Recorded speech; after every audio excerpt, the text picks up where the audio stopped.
O silêncio do último exorcismo. Existem batalhas que não são travadas com espadas, mas com sussurros, e a alma é o campo onde elas são vencidas ou perdidas para sempre. O padre Matias conhecia bem esse campo. Ele era um soldado veterano de uma guerra invisível. Um exorcista cujas mãos enrugadas haviam confrontado o abismo mais vezes do que ele conseguia se lembrar. Cada demônio deixara uma cicatriz não na pele, mas na alma, um eco de blasfêmia, um fragmento de desespero. Ele carregava o peso de centenas de confissões profanas de segredos que fariam a fé do mais devoto se estilhaçar. E agora, aos 70 anos, com o corpo cansado e a fé polida pelo atrito constante com o mal, ele se preparava para seu último ritual, a última descida ao inferno pessoal de outra pessoa, antes de se entregar ao silêncio merecido do claustro. O caso era o de uma jovem chamada Ana. Uma artista cuja luz nos olhos fora substituída por uma quietude antiga e predadora. Não havia levitação nem vozes guturais.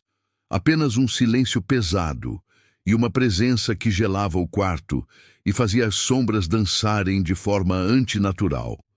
Matias sentia a familiar ondulação do mal, mas havia algo diferente desta vez, uma inteligência fria e paciente que o observava do outro lado do véu.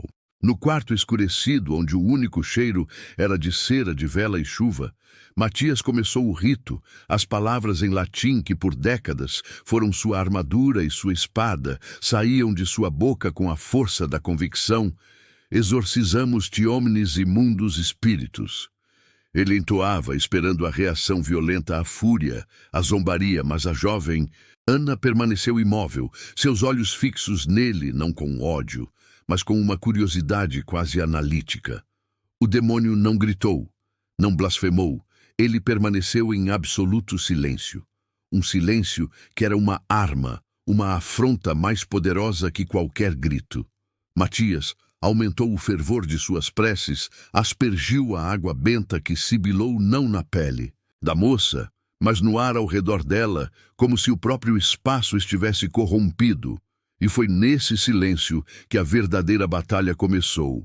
A entidade não precisava falar, pois ela se comunicava diretamente com a dúvida que todo homem de fé carrega em um canto escuro de sua alma, em vez de lutar. O demônio começou a desfazer a fé do padre não com mentiras, mas com verdades. Na mente de Matias, imagens começaram a florescer sem que ele pudesse impedir. Ele não viu demônios dançando no fogo, mas sim a vastidão fria e indiferente do cosmos. Viu galáxias nascendo e morrendo sem propósito ou testemunha. Viu a oração de uma mãe desesperada por seu filho doente se perder no vazio enquanto um tirano morria pacificamente em sua cama de velhice. A entidade lhe mostrou a aleatoriedade brutal do sofrimento, a praga que não distingue o justo do pecador, o acidente que rouba uma vida cheia de promessas.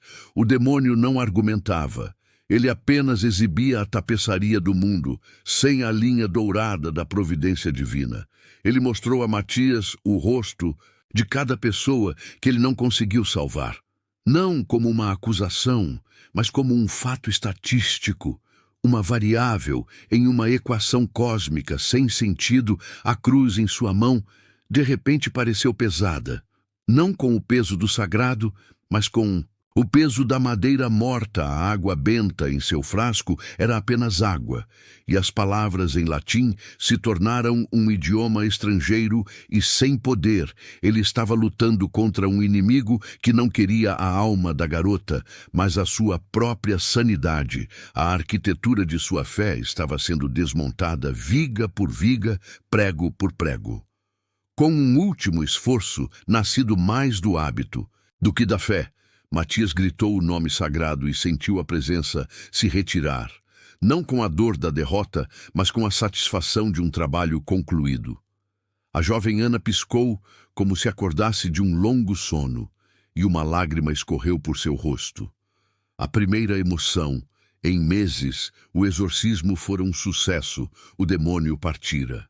O padre venceu, Mas ao se levantar e olhar seu reflexo no vidro escuro da janela, ele não viu um servo de Deus vitorioso. Ele viu um homem velho e oco. A entidade não roubou sua alma. Ela a devolveu, vazia de seu significado. Ele saiu do quarto não mais. Possuído por um demônio, mas pela dúvida, um parasita muito mais sutil e aterrorizante que se alimenta não de vida, mas de propósito.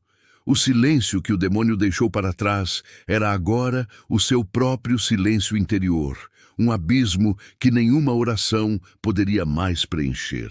A lição deixada por esta história é que o maior triunfo do mal não é a possessão ruidosa, mas o silêncio que ele planta no coração da fé, a dúvida que nos faz questionar se alguma vez houve uma voz divina para nos responder. O som da chuva diminui lentamente até cessar, deixando um silêncio absoluto.